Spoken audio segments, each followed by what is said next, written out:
wassalatu wassalamu ala asrofil anbiya'i wal mursalin sayyidina wa habibina wa maulana Muhammadin amma ba'du. Alhamdulillah, berkat rahmat dari Allah saya dapat mengerjakan tugas UAS ini. Ini adalah tugas tugas UAS kualitatif dan kuantitatif gitu. Jadi perkenalkan dulu, nama saya Lina Fastina. Saya dari Prodi Tasawuf Psikoterapi. Dan langsung saja ya. Oke, di sini saya akan membahas tentang self healing dengan Al-Qur'an. Oke, dan dalam penelitian ini tak luput dari latar belakang, rumusan masalah, tujuan penelitian, dan manfaat penelitian. Langsung saja ke latar belakang ya. Latar belakang yakni Al-Quran adalah kitab suci yang diturunkan oleh Allah SWT kepada Nabi Muhammad SAW sebagai rahmat yang tak ada taranya bagi alam semesta.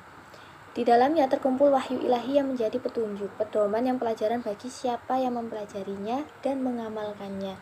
Bukan itu saja, tetapi juga Al-Quran adalah sebagai kitab suci yang terakhir diturunkan Allah SWT yang isinya mencakup segala pokok-pokok syariat yang terdapat dalam kitab-kitab sebelumnya gitu.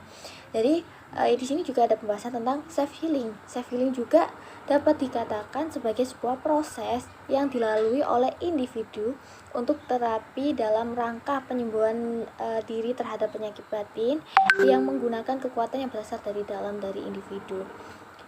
Self healing dilakukan oleh seseorang untuk mendapatkan ketenangan batin agar hidupnya menjadi tentram atau tenang gitu ya. Self healing ini juga dapat dikatakan sebagai proses membangun kemampuan yang berasal dari dalam diri sendiri dalam menciptakan sebuah kondisi kesehatan yang lebih baik.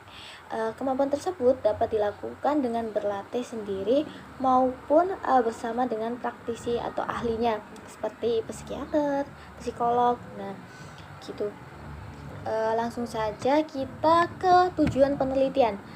Untuk mendeskripsikan konsep Al-Quran dalam self healing, itu tujuannya. Dan ada lagi manfaat penelitian. Hasil penelitian dan pembahasan dapat menjadi bahan referensi, rujukan, wawasan terkait self healing dengan menggunakan konsep Al-Quran dalam mengatasi masalah-masalah dalam hidup gitu.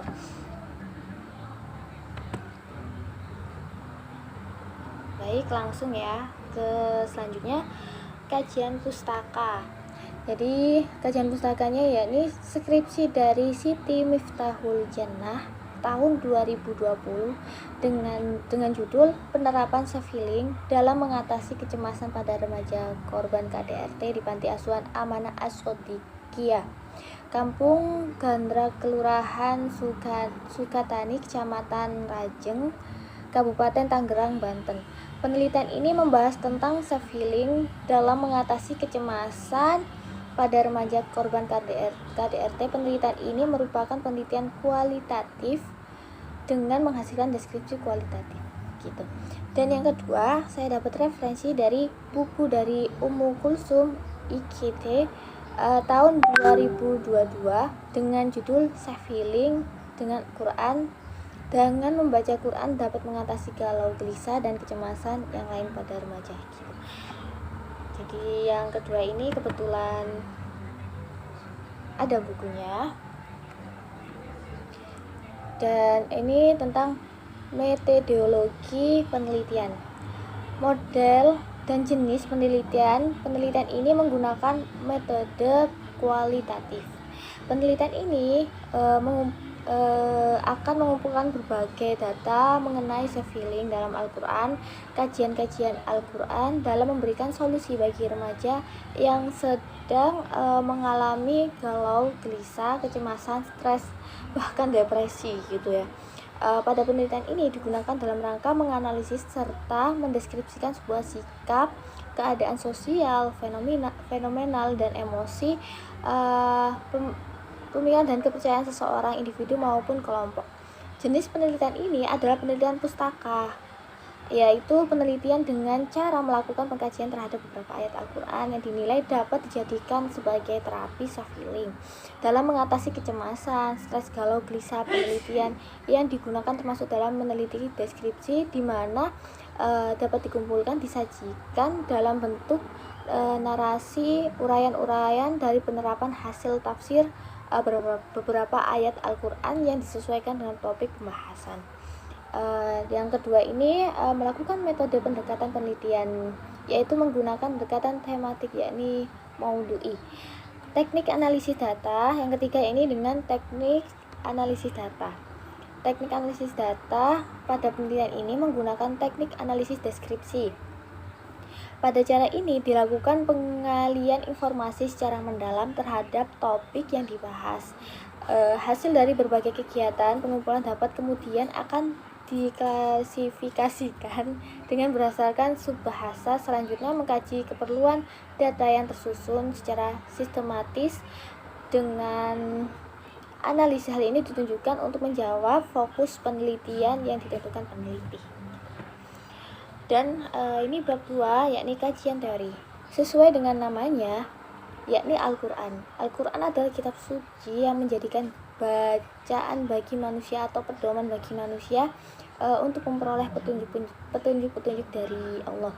Diyakini bahwa orang-orang yang beriman bahwa Al-Quran seperti yang dikatakan Allah meliputi segala sesuatu, maksudnya yakni Al-Quran memberikan sandaran etik untuk semua persoalan yang dibutuhkan dalam kehidupan manusia secara menyeluruh. Dengan dasar-dasar itu, orang-orang mukmin menjadikannya sebagai landasan hidup dan mengembangkan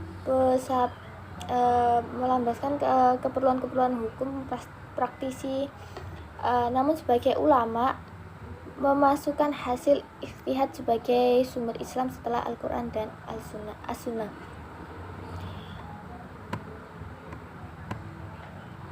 Nah, ya ini tentang self-healing. Self-healing berasal dari bahasa Inggris, yakni self dan healing. Self yakni artinya diri sendiri, serta healing yang artinya penyembuhan.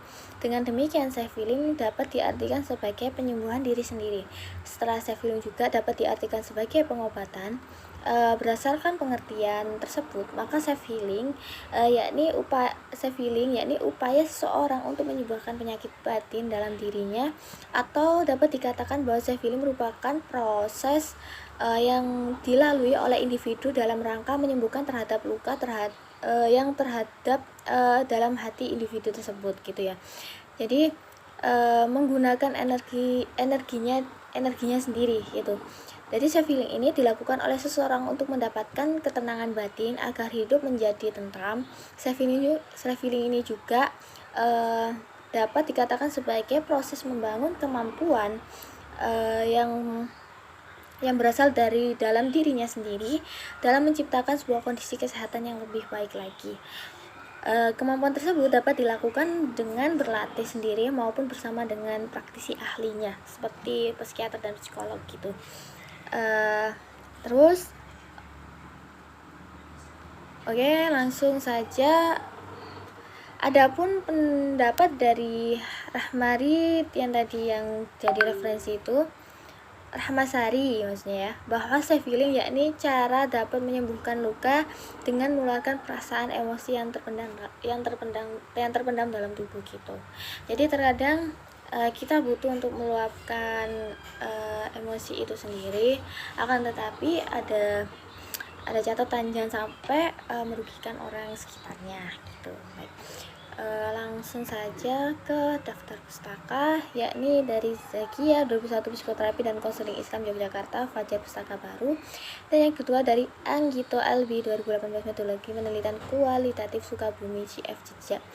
Dan yang ketiga Bahrudin 2004 Paradigma Psikologi Islam Yogyakarta Pustaka Pelajar. Dan yang keempat Budiman dan Septia Aditya Pengaruh Efektivitas Terapi Self-Healing Menggunakan Energi Rex Terhadap Kecemasan Menghadapi Ujian Skripsi Jurnal Ilmiah Psikologi Volume 4 1 Juni 2017. Dan yang kelima Latif Umar Al-Quran sebagai sumber rahmat dan obat penawar syifa bagi manusia, Jurnal Al-Bayan 2014. Dan yang keenam, Mas'ud dan istiqomah terapi Qur'ani bagi penyembuhan gangguan kejiwaan. Dan yang ke analisis pemikiran Muhammad Usman Najati tentang spiritual Al-Quran bagi penyembuhan gangguan kejiwaan, Jurnal Konseling Religi 2017. Baik, saya mengucapkan terima kasih. Saya mohon maaf jika ada kesalahan dari saya. Saya juga masih belajar, mohon dimaafkan dan semoga bermanfaat. Assalamualaikum warahmatullahi wabarakatuh.